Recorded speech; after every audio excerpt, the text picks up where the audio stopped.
Ninguém teria coragem de escolher analfabeto na lei, ignorantes na sua maioria, e trabalhadores da pesca e do campo. Ninguém importante. Vejam que quando eles matam Jesus, era com o objetivo de parar a mensagem de Jesus e parar os seus seguidores, porque no contexto romano, a cruz era um instrumento de punição para escravos, ladrões, revoltosos vencidos e todos os insurgentes. Então, quando eles crucificavam alguém, tinha uma mensagem para os seus seguidores que dizia: se vocês continuar falando o que ele falava, vão morrer do mesmo jeito. Por isso que colocaram a cruz de Cristo no lugar mais alto de Jerusalém. Quem olha vê o Gólgota. Então estava crucificado Jesus.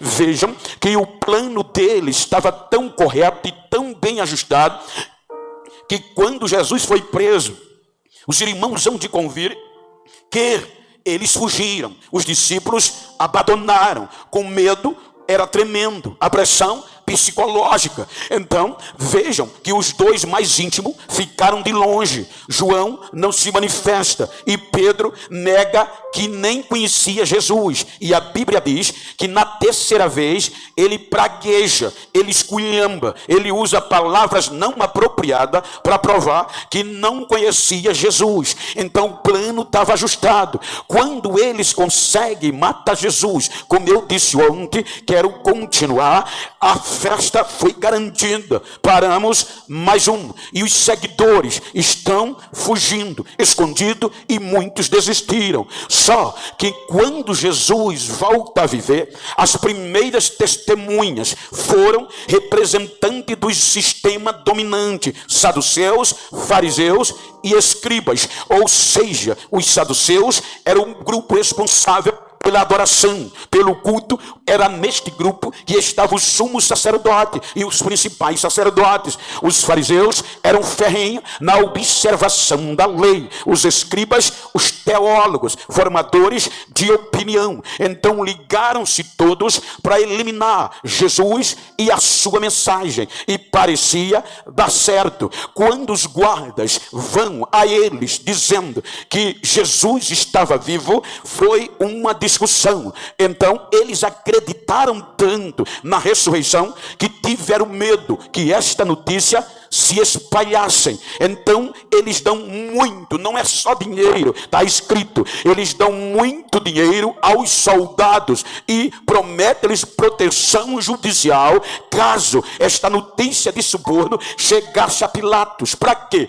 Para que eles divulgarem em Jerusalém que Jesus continuava morto e que os discípulos roubaram o corpo dele enquanto eles dormiam. Então vejam que a partir daqui os soldados vão distribuir em Jerusalém a notícia. Não era a que a gente prega, porque os soldados representavam os poderes dominantes da época, os religioso, o político, o econômico e o judicial, que era o sinédrio. Então os soldados vão disseminar a notícia que Jesus, o túmulo estava vazio, mas não havia vida. E olha que Jerusalém estava lotado de pessoas do mundo todo. Então, por exemplo, se neste culto aqui os irmãos apresentaram pessoas de várias cidades e igreja. Então, se acontecer uma notícia impactante aqui, eles vão levar para as suas cidades.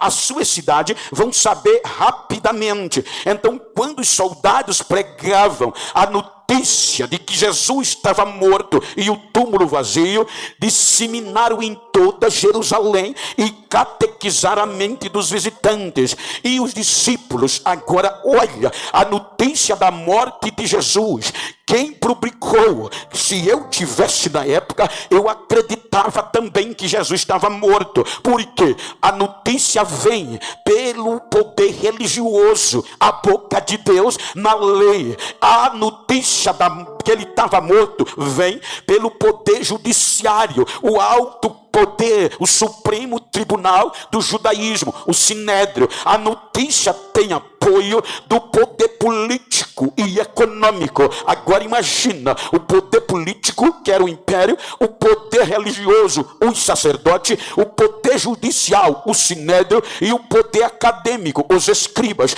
sancionaram, assinaram a divulgação da morte de Jesus. E para contrariar isso, quem é que Jesus confia? Os analfabetos, os ignorantes que estavam lisos, sem dinheiro e amedrontados. Vejam que quando Jesus ressuscita, ele não vai no poder, ele podia ir, mas ele vai aonde estava os insignificantes e vai restaurar que 99% estavam corrompidos e muitos desistiram. Ele vai buscar um por um e traz de volta e diz: fique em Jerusalém. Olha o desafio.